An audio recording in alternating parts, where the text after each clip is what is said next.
नमस्कार साथियों, मैं आज बात कर रहा हूं उस देख कर के हैरानी की। बड़ा आश्चर्यजनक हो गया, बड़ा हैरान हुआ कि ये क्या हो रहा है। जिस राष्ट्र को हम उन्नत समझते हैं, प्रगतिशील समझते हैं और वो कहते हैं कि पूरे विश्व पर शासन किया, लेकिन ऐसे देश के अंदर जब मैं गया तो मुझे नाड़ी देखने का सौभाग्य प्राप्त हुआ और वहाँ मैंने देखा कि प्रत्येक व्यक्ति जिनके पैर सुन्न हो रहे हैं, चेहरा काला पड़ता जा रहा है, शरीर में रौनक नहीं रही, काम करने की इच्छा नहीं रही, एकांत में बैठे रहते हैं, डिप्रेशन में रहते हैं, गैस बनती है और पेशाब भी बार बार जाते हैं, यहाँ तक कि नींद गायब हो गई है। और अगर ऐसे परेशानी आपको भी है तो ध्यान से सुनना। मैं जो कहानी बताने जा रहा हूँ, जो इसका इलाज है वो भी मैं बताऊंगा। आप घर बैठ करके घरेलू इलाज कर सकते हैं और इसको ठीक कर सकते हैं, क्योंकि ये दवा की आवश्यकता नहीं है। आयुर्वेद कहता पथ्य सेवन है किम भेषजम, परहेज से रहेंगे तो औषधि की आवश्यकता नहीं है।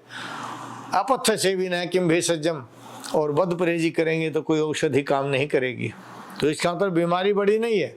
हमें ये पता होना चाहिए कि हमारी बीमारी का कारण क्या है। तो पहले ध्यान से सुनिए कि आपकी इस बीमारी का कारण क्या है। जब आप समय पर भोजन नहीं करते, खाली पेट फल फ्रूट जूस दूध या गर्म पानी का प्रयोग करते हैं, या दोपहर में भोजन करते हैं, रात भर जगते रहते हैं, यह आपकी बीमारी का मुख्य कारण है। और दूसरा कारण, भोजन के बीच में जो आप पानी नहीं पीते, ये इस बीमारी का कारण है। जब मैं नाड़ी देख रहा था तो मैंने पूछा कि आप किस टाइम भोजन करते हैं। वो कहते हैं जी सुबह 9 बजे से पहले तो हम कभी भोजन करते ही नहीं है, और उस टाइम पर उठते हैं तो सीधे हम चाय या कॉफ़ी का प्रयोग करते हैं।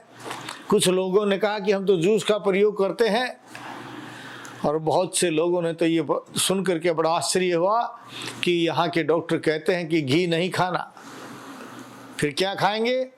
तो उन्होंने कहा तेल का प्रयोग करो।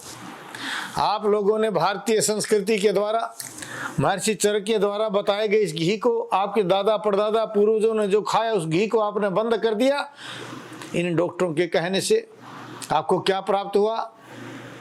कुछ ठीक हुए?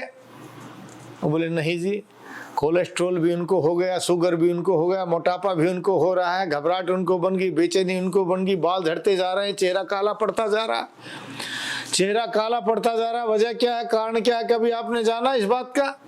बोले नहीं जी, यहाँ तो डॉक्टर यही कहते हैं कि घी मत खाइए, दूध मत पीजिए। फिर क्या खाते हो? तो कहा जी दोपहर के अंदर हम अपनी चपाती बना लेते हैं, चावल खाते हैं, और शाम को फिर डॉक्टर कहते हैं कि आपको हल्का भोजन करना चाहिए।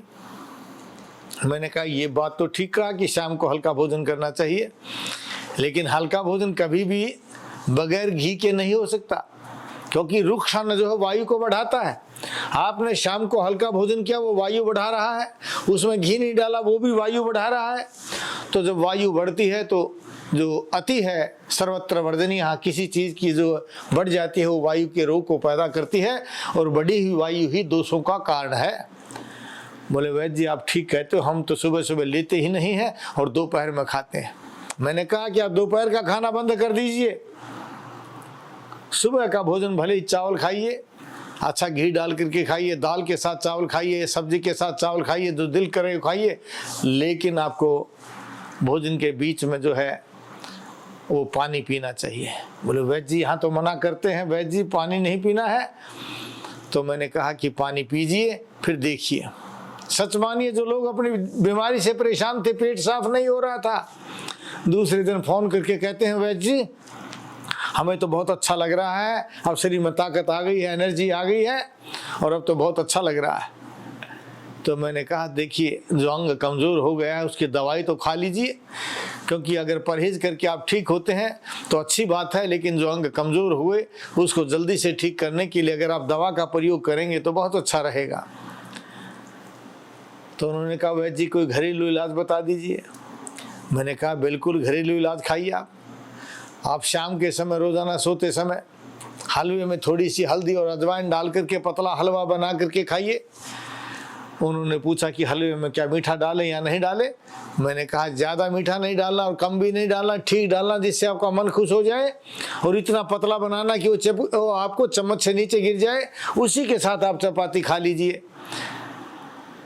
तो 2 दिन बाद फिर उनका जवाब आता है, वैद्य जी हम तो बहुत अच्छे हो गए, जो घुटनों में दर्द था वो दूर हो गया, जो आंखों से कम दिखाई दे रहा था, तारे से टूट रहे थे, वो ठीक हो गए। ये है आयुर्वेद का कमाल। आप भी इसका प्रयोग कीजिए।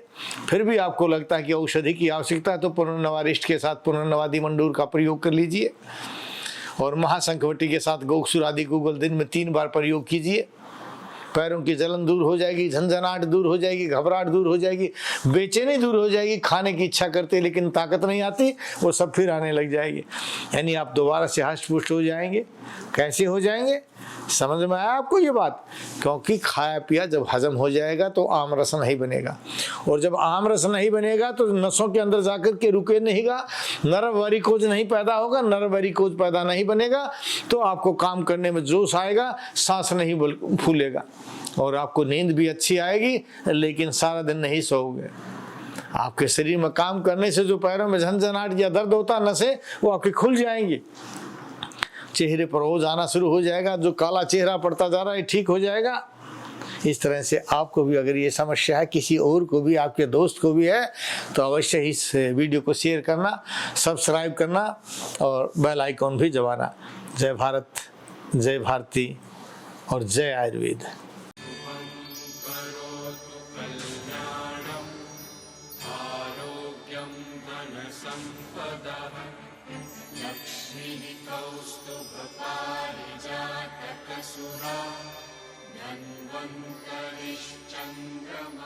नाड़ी परीक्षण कराने के लिए वैद्य जी से मिलिए। रोजाना रोहतक में गली नंबर 5, विनय नगर, हुड्डा सेक्टर 1, दूसरी पुलिया के सामने, मेन दिल्ली रोड, और दिल्ली में महाराजा अजमेर भवन, अध्यापक नगर, नजदीक नारायण धर्म कांटा, नागलोई। अधिक जानकारी के लिए संपर्क करें 8595299299 या 7428299299।